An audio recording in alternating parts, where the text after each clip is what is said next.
Nagala ko kayong makilala aming mga panauhin. Bilang patunay sa kanilang pakikiisa, nagpabinyag sa relihiyong Katoliko sina Dato Humabon at ang kanyang asawa.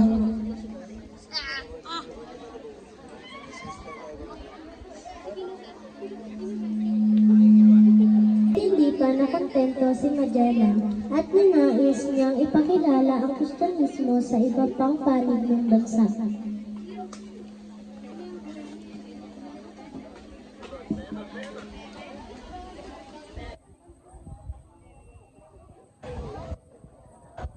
Hiningi niya ang tulong ni Dato Humabon, ipinatawag niya ang dalawang dato na sina Dato Guba at Dato Lapu-Lapu upang magpabinyag din sa Kristyanismo.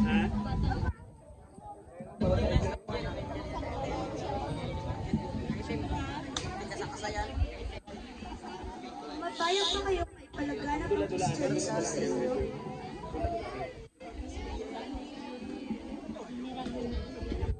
Ako at ang aking mga kalait na pumapayag sa inyong nais. Ngunit di pumayag si Lapu-Lapu sa planong ito dahil pininirahan niya na paraan iyon ng Kastila upang maging tagasunod nila. Hindi ako papayag na nasakupin ng Kristyanismo sa aming lupain.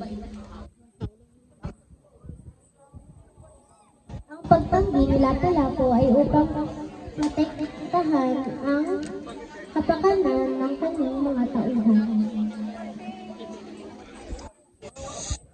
So, ay nagpagaling kay Magellan dahil bukod tanging si Lapu-Lapu lamang ang tumangging magpasakop sa kanya.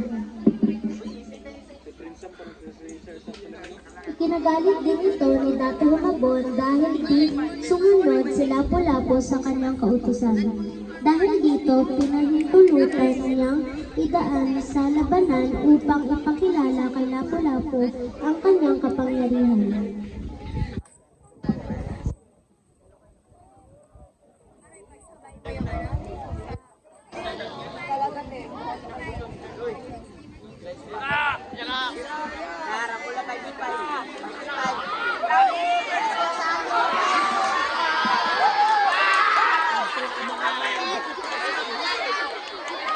Madaling araw ng ika-27 ng Abril, 1521, nagsimulang lumusob ang mga Kastila, sinunod ang mga kabahayan at pinaniniwalang susuko na si Lapu-Lapu, subalit naglimot sa ito upang higit na magalit si Lapu-Lapu